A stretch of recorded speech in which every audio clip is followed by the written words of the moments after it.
In order for us to keep talking about China, it's very important that all of you in the audience know the name and the book, first Francis Fukuyama, and the book, The End of History and the Last Man. It was published in 1992. Remember the context of when this book was published.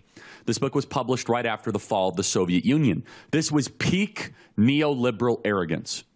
This was about the crescendo of the ruling class of the West that believed that this was the end of all human government, that liberal democracy had emerged as literally the final form of human government.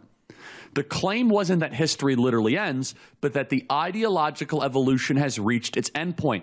No rival system at the time in 1992 seemed capable of challenging liberal democracy in legitimacy or performance.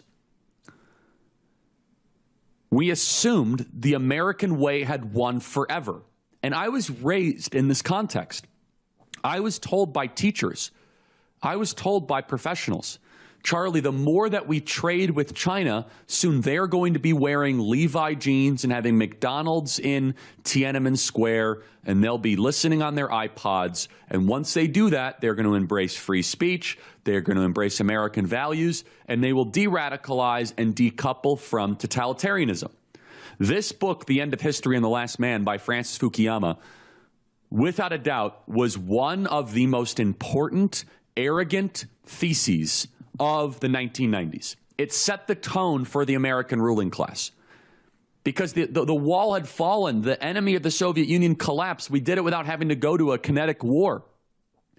It felt as if we did not just win a war, but we won an ideological battle. And boy, did we get cocky.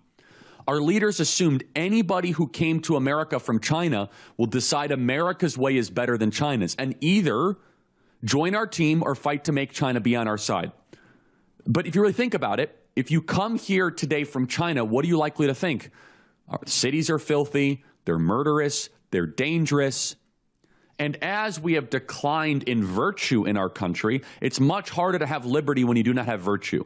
When you do not have a virtuous people, when you do not have strong families, when you do not have people going to church, liberty quickly becomes license.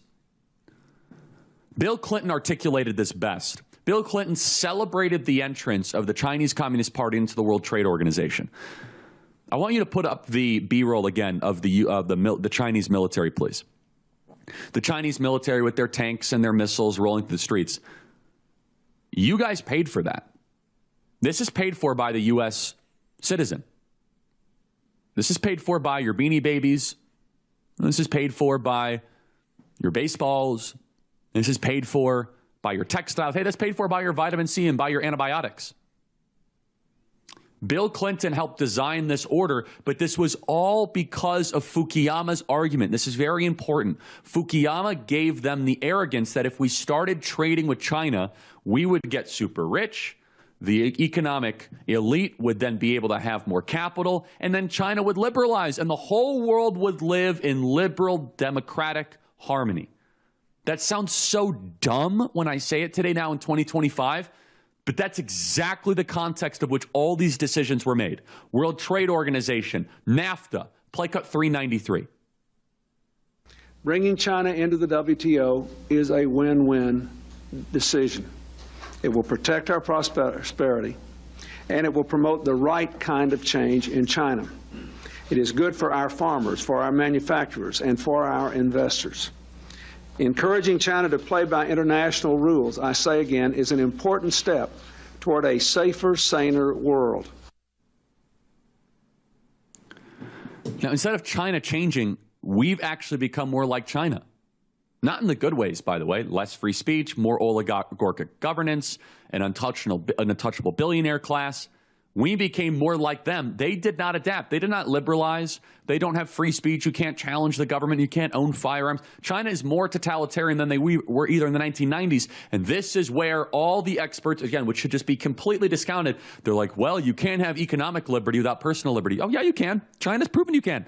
You can own stuff and be hyper-materialistic and have no other personal freedom. You can go to the mall and shop and do stuff and still not be able to go to church.